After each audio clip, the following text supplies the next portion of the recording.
The envelope was thick, the kind that carries bad news in legal font. It was 7:15 in the morning, River, North Chicago, and I was holding a lawsuit with my parents' names on it. They weren't asking for help. They were demanding monthly payments because they claimed to be broke.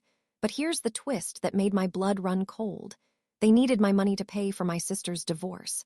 They wanted me to sell my condo, liquidate my life savings, and fund her catastrophic mistakes. The audacity didn't make me scream. It made me calculate. Drop a comment right now and tell me, what's the most outrageous thing a family member has ever demanded from you? I'm reading every single one. Most people would have called their mother crying, begging for answers. I opened my laptop.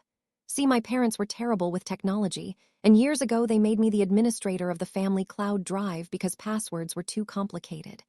They forgot I still had access. I didn't just browse through their files. I executed a hostile takeover.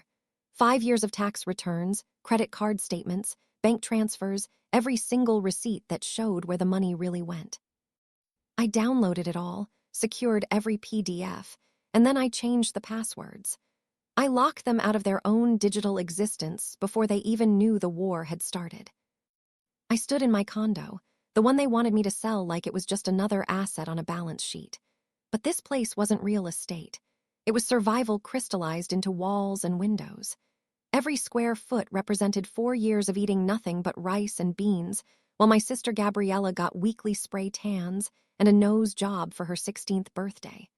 They said it was for a deviated septum, but we all knew it was cosmetic. While they poured thousands into her pageant dresses, betting she'd marry rich, I was walking to work through Chicago snow to save bus fare. While she posed for Instagram, I was hoarding every penny like my life depended on it, because it did. If you want the full truth about what happened next, hit like so this story reaches more people who need to hear it. This condo was the only place where no one could tell me I wasn't good enough, that I was too boring, or that I existed just to service the family image. It was the physical proof that I had survived them. Selling it wouldn't just be a financial loss. It would mean tearing down the only fortress I'd ever built to shelter the people who left me freezing outside. I looked at the files glowing on my screen. They wanted a war over money. Fine. But they made one critical mistake. They turned the risk analyst into their enemy. I drove out to their house the next evening for what they called a settlement meeting. The Colonial in Neatville looked like the American dream with its perfect landscaping and driveway full of leased luxury vehicles. But I knew better. I knew it was a stage set built on debt and delusion. My mother Susan opened the door wearing cashmere that cost more than my first car. My father Gary was already pouring scotch into crystal tumblers. And there on the white sofa was Gabriella, the golden child, sobbing into a silk handkerchief with her makeup somehow still flawless. "Alexis, thank God you're here," she sniffled. "We need to fix this."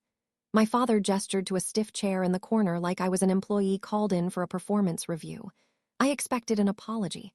I expected them to say the lawsuit was a panic move, a mistake they regretted. Instead, my mother smiled that tight, terrifying smile she used when she was about to demand something she felt entitled to. "We know the legal route seems aggressive," she said smoothly, "but Blake is enforcing the prenup. He's trying to leave Gabriella with nothing.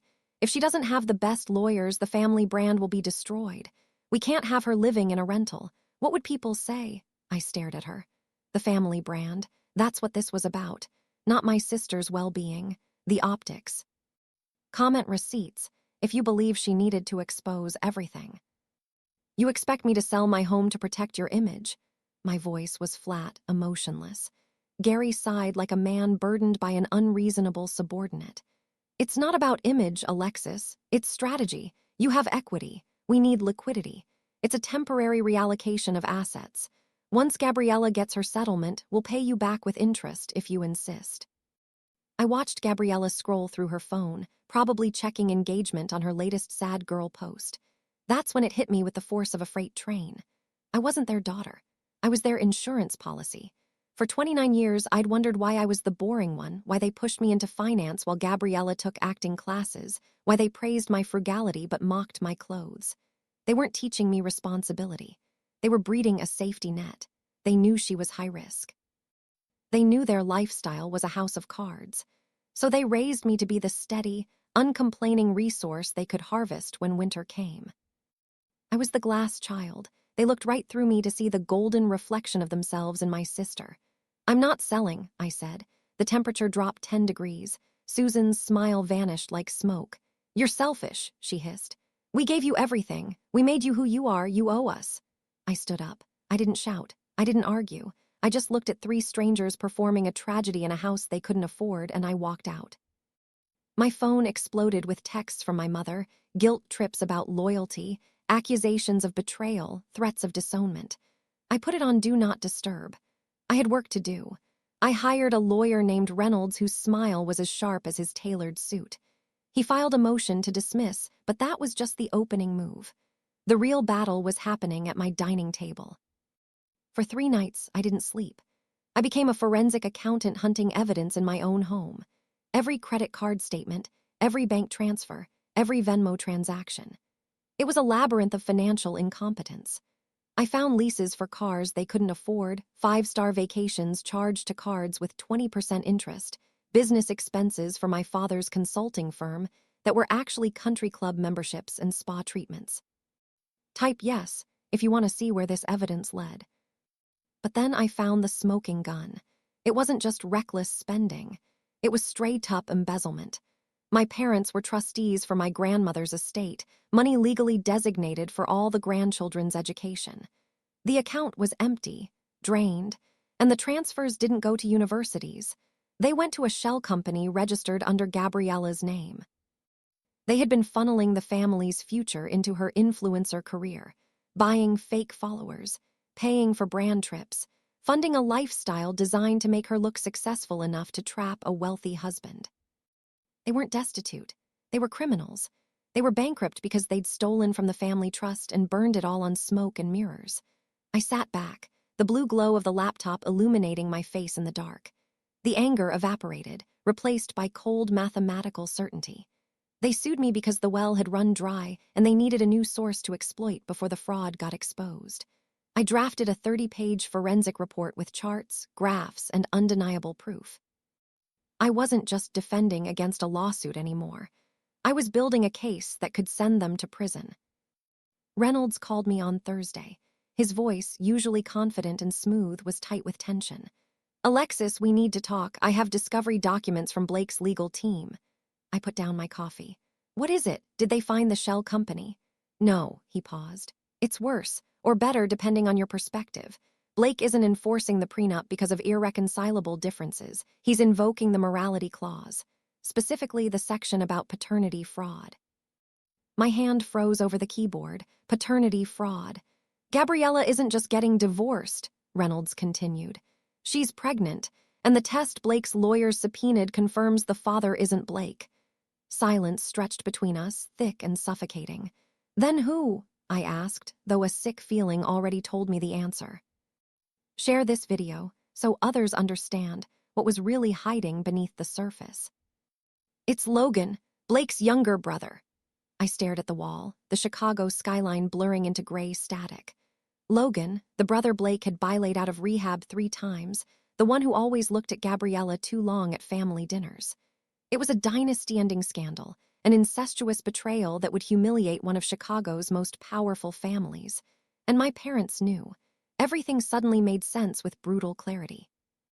The desperation, the lawsuit, the claim of being broke. They weren't trying to maintain a lifestyle.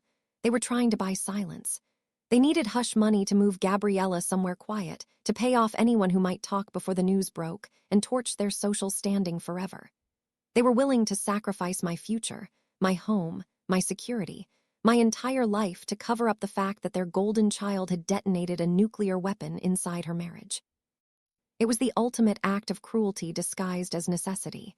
They had convinced themselves that destroying me was acceptable collateral damage to save family honor. They viewed my stability not as my achievement, but as their emergency fund. "Send me everything," I told Reynolds. "The paternity test, the prenup, the morality clause documentation, all of it." The deposition room smelled like lemon polish and stale coffee, a windowless box designed to break people down. But I felt right at home. I sat next to Reynolds, hands folded on the table, watching my parents across the mahogany expanse. They looked confident, even smug.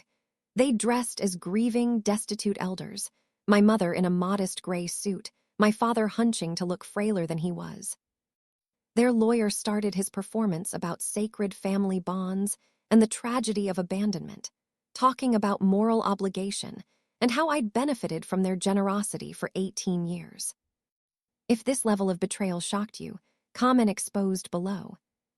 Gary nodded along, looking at me with pity and disappointment like I was a wayward child who just needed discipline to understand my error. They genuinely believed they were going to win. They thought they could shame me into compliance because that's how they'd controlled me my entire life. They didn't realize shame is a currency, and I'd stopped accepting it years ago. Reynolds let them finish their entire performance.